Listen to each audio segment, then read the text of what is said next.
Salut à tous et bienvenue dans cette nouvelle vidéo d'Objectif Photographe. Aujourd'hui, je vais vous montrer comment faire des photos de lévitation comme ça. La photo de lévitation, c'est génial parce que ça permet vraiment de booster votre créativité. Allez, sans plus attendre, on y va.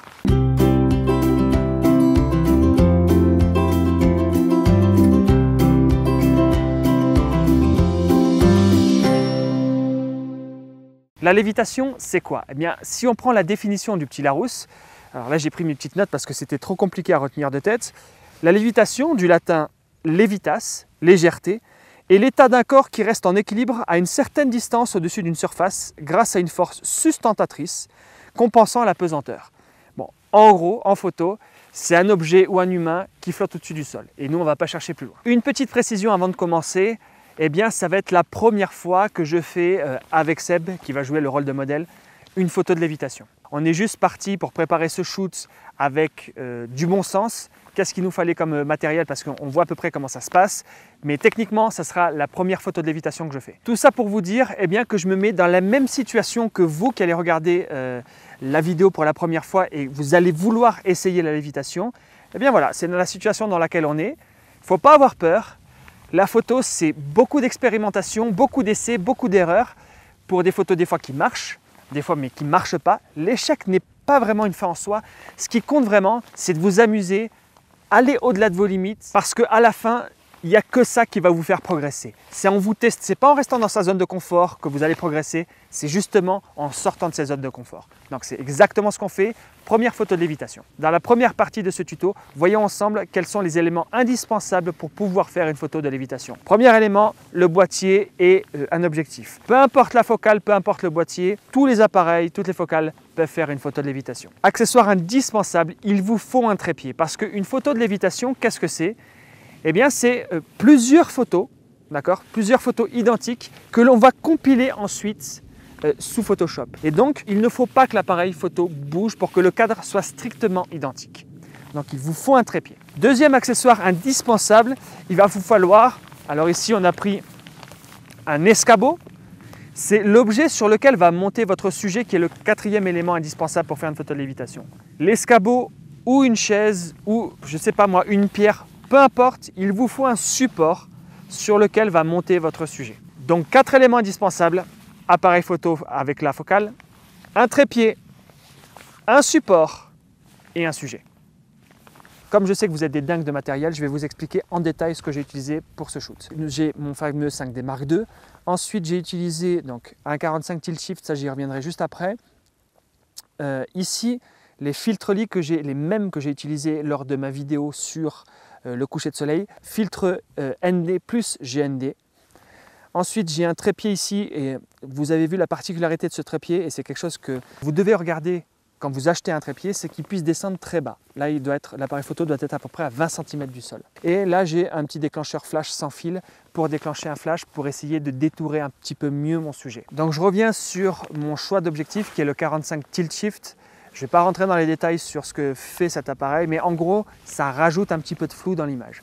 Et comme une photo de lévitation, c'est un petit côté mystique, eh bien je voulais renforcer cette ambiance-là avec le 45 tilt shift. C'est pour ça que je n'ai pas utilisé une focale standard. Mais ne vous inquiétez pas, si vous n'avez pas de 45 tilt shift, peu importe, vous pouvez faire une photo de lévitation avec absolument, et il y a des photos canons de lévitation qui sont faites avec des appareils qui sont standards ou des objectifs qui sont standards. Voyons aussi le flash que je vais utiliser pour ce shoot. Donc c'est un Canon 600 XRT déclenché par Pocket Wizard 6 que vous retrouverez sur le boîtier. D'accord? À quoi ça me sert ce flash? Eh bien en fait je vais l'orienter dans cette direction et ça va venir en fait faire une kick light, c'est-à-dire une lumière arrière qui va venir détourer le sujet de l'arrière-plan. Pourquoi? Parce que tout à l'heure, quand on a fait des essais, on s'est rendu compte que Sébastien, quand il est sur l'escabeau, vient parfois se confondre avec le background, avec l'arrière-plan. Et donc, pour m'aider à le détourer, j'ai pris un flash. Donc, tout ce qui est flash, filtre ND, filtre GND et déclencheur à distance, vous n'en avez pas vraiment besoin pour faire une photo de lévitation.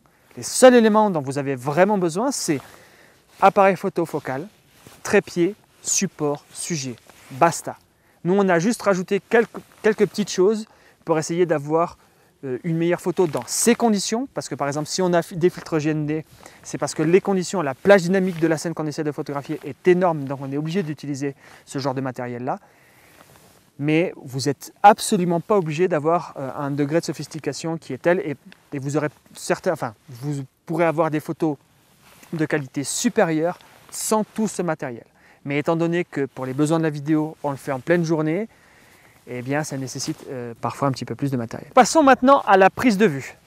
Donc je vais faire, comme je vous l'ai dit, une succession de photos, d'accord, où l'appareil ne va pas bouger, c'est juste qu'on va bouger les éléments qui sont dans le cadre.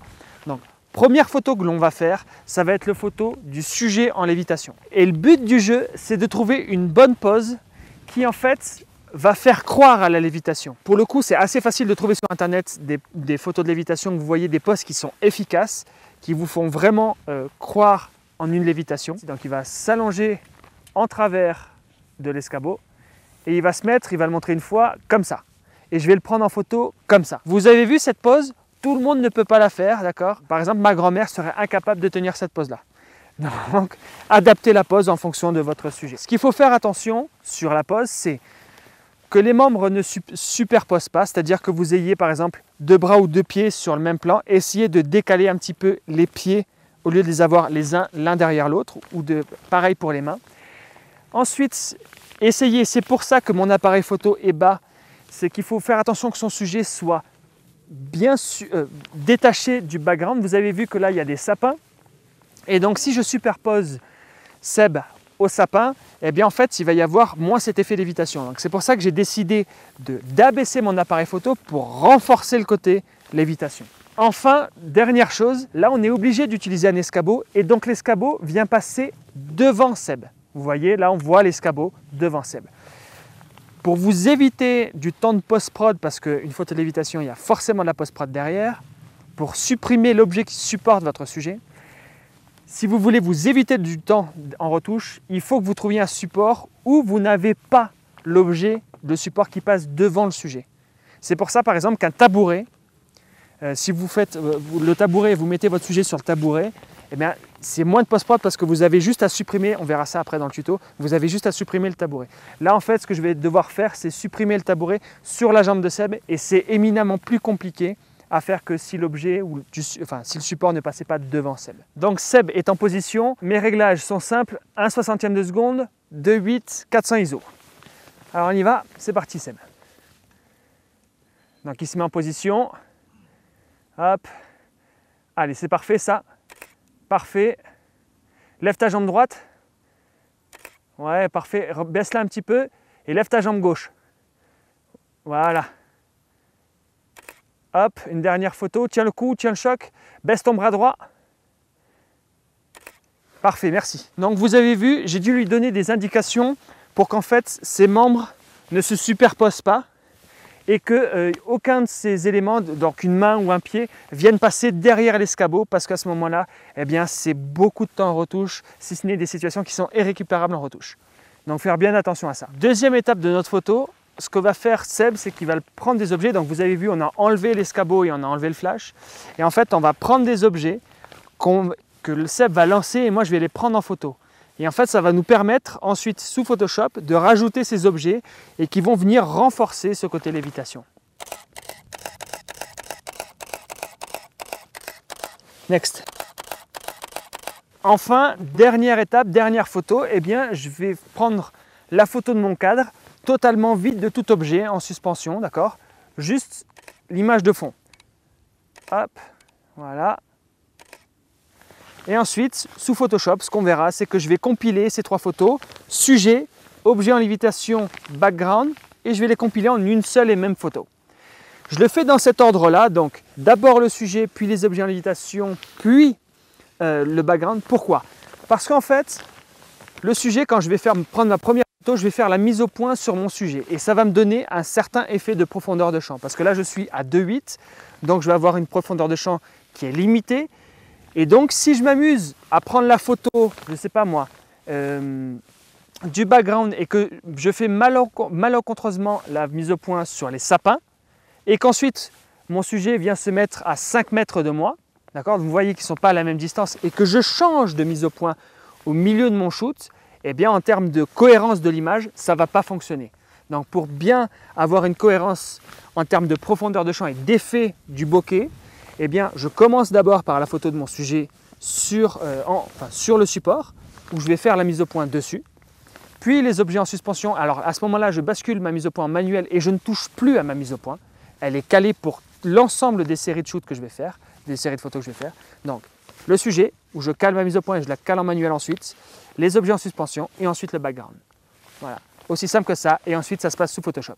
Donc nous voici en post-production. Je vous ai dit que ça se passait sous Photoshop, à ceci près que j'ai d'abord basculé mes images sur Lightroom. Pourquoi? Parce que Lightroom est mon outil de prédilection quand il s'agit de choisir les images. Donc c'est et d'érotisation. Donc j'ai basculé toutes mes images sur Lightroom. Là j'en ai choisi quelques-unes qui vont m'aider à construire donc mon image de lévitation. Donc ici vous avez la première photo, et en fait après avoir fait des essais jusqu'au bout pour voir ce que donnait l'image entièrement retouchée, je me suis rendu compte en fait que finalement cette photo ne fonctionnait pas très bien. Pourquoi? Tout simplement parce que les jambes de Seb viennent en juxtaposition avec les sapins.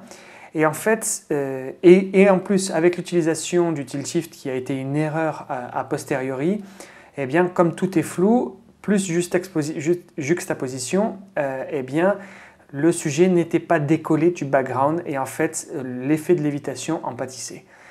Donc finalement on a décidé de ne pas sélectionner ces images pour faire l'image finale. Vous voyez, on a fait le flash ici, on a mis un coup de flash ici, mais ça n'a pas suffi à vraiment détacher Seb du background.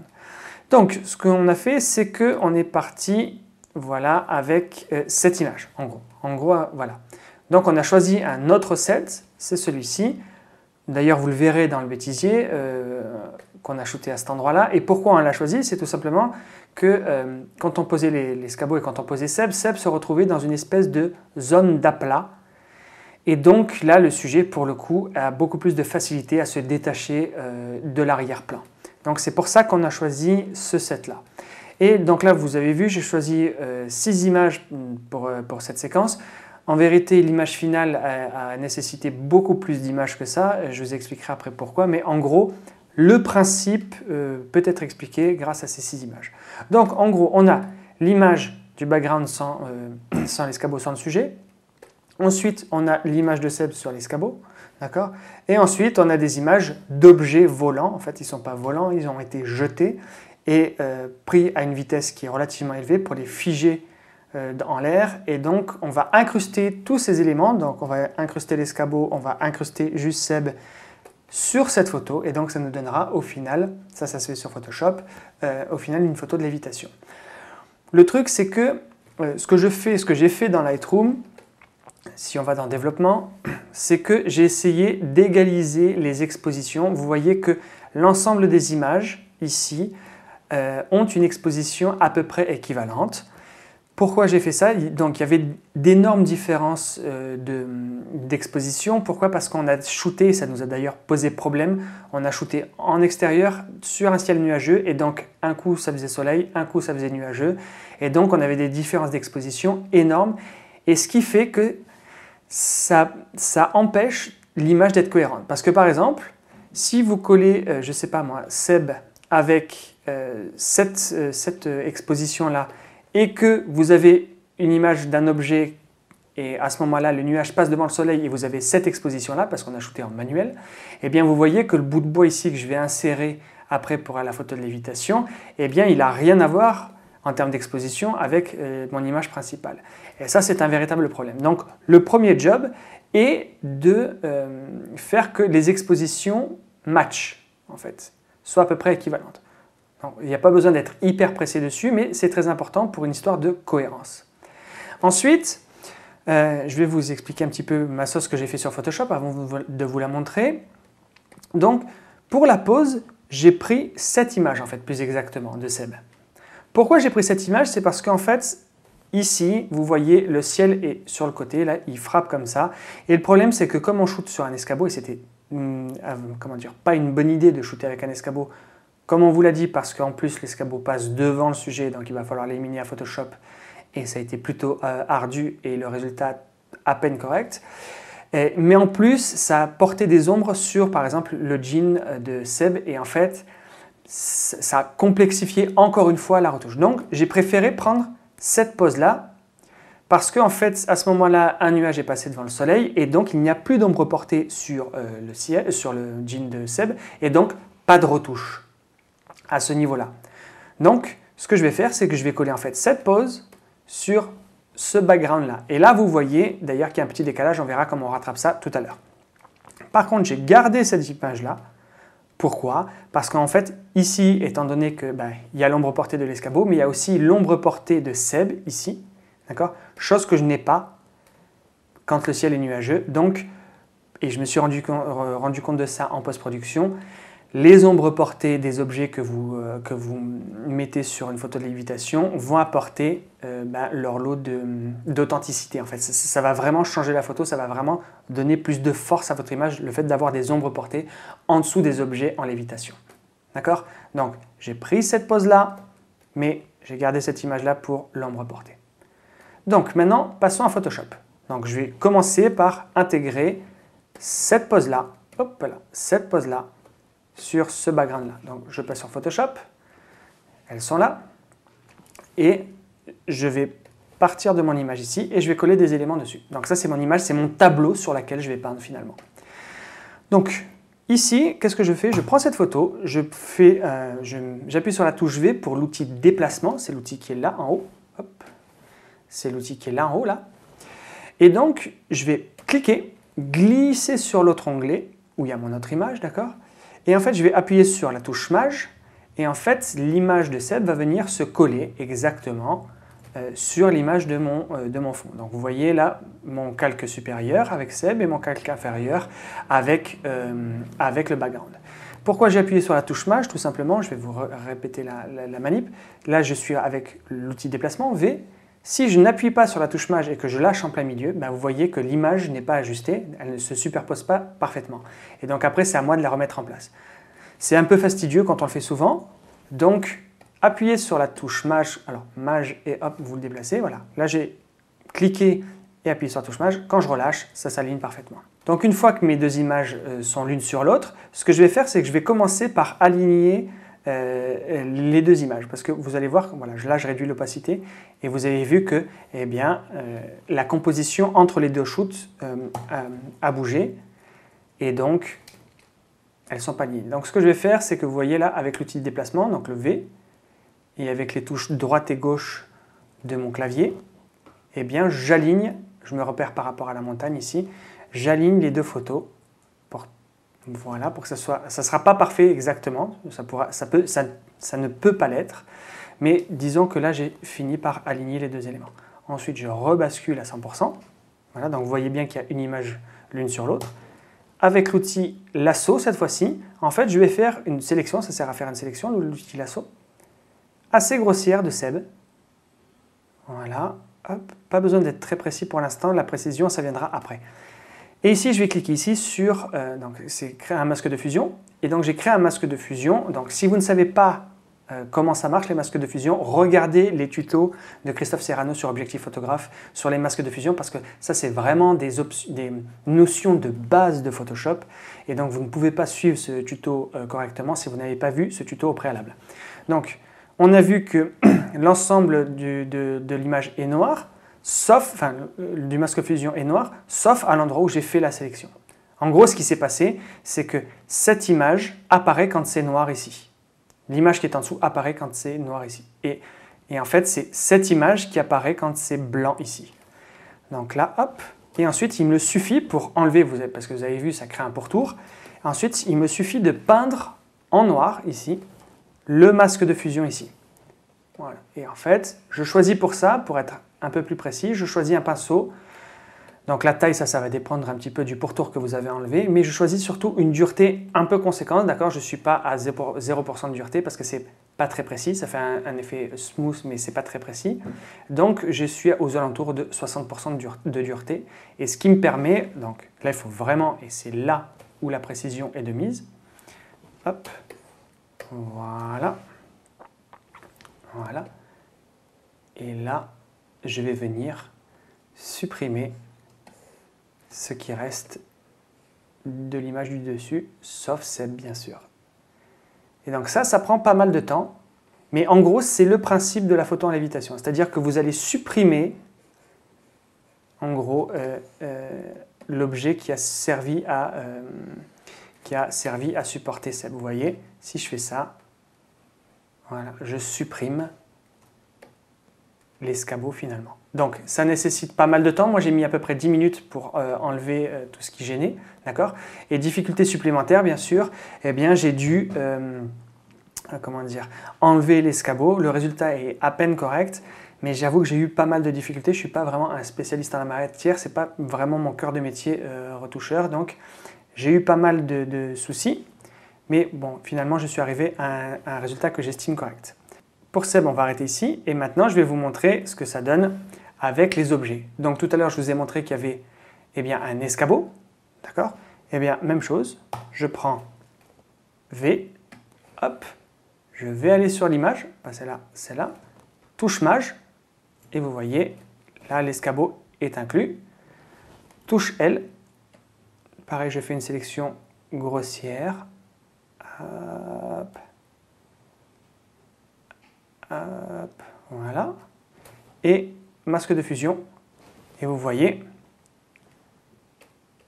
voilà. Et en fait, quand vous avez des images qui sont identiques en termes de composition et en termes d'exposition, eh bien vous voyez que sans jouer sur les masques de fusion plus que ça, vous avez déjà une implémentation de l'objet quasi parfaite. Il faut juste, voilà, c'est vraiment pour chipoter, mais vous voyez que c'est quasiment parfait. Donc, ça vient conforter mon propos qui dit que plus vous êtes propre à la prise de vue, et bien moins vous avez de retouches derrière. Et donc voilà, en une fraction de seconde, c'est pas parfait, là, il faudrait passer un petit peu plus de temps, mais voilà, hop, je vais y arriver, voilà, regardez, et voilà. Et donc vous allez faire ça avec tous les objets que vous photographiez, que vous avez lancés, tout ça. Donc, pour gagner du temps, mais c'est le même principe à chaque fois, il faut passer par un masque de fusion. Il existe certainement des techniques qui sont encore plus efficaces en termes de sélection et tout ça, mais disons que c'est une première idée, c'est une notion de base, enfin c'est une technique de base qui va vous permettre de faire vos premières photos de lévitation. Après, il y a des techniques un peu plus avancées qui vous permettent d'incruster au mieux encore les objets. Et en gros, voilà, une fois qu'on a incrusté tous les objets qu'on avait incrustés, eh bien ça donne ça. Vous voyez, là ce que j'ai fait, c'est que j'ai donc Seb, je l'ai bien détouré, vous voyez, avec l'escabeau de tout à l'heure, et en fait on a lancé plein d'objets successivement, et en fait on les a fait apparaître, comme j'ai fait apparaître l'escabeau tout à l'heure, on les a fait apparaître au fur et à mesure dans l'image, grâce au masque de fusion. Ok, je vous ai dit tout à l'heure que, eh bien, il manquait l'ombre portée, par exemple de Seb, pour donner un peu plus de peps à l'image, donc c'est ce que je vais faire ici. Regardez, V, donc là l'ombre portée, elle est sur cette image. Hop, vous voyez, la pose donc c'est quasiment la même, mais c'est pas la même, mais ça fera le job ici. Donc je vais détourer ici, voilà, parfait, masque de fusion, boum. Et voilà, on a une ombre portée d'ailleurs que vous pouvez, avec la touche V, toujours pareil, eh bien, déplacer dans l'image comme vous le souhaitez. Par exemple, vous pouvez la mettre là. D'accord? Vous pouvez affiner la sélection, parce que là, voilà, quand on y regarde un peu plus près, voilà, c'est un peu mal fait, mais pas de problème. Voilà, vous pouvez affiner la sélection pour que ça matche vraiment avec, eh bien, votre background. Voilà.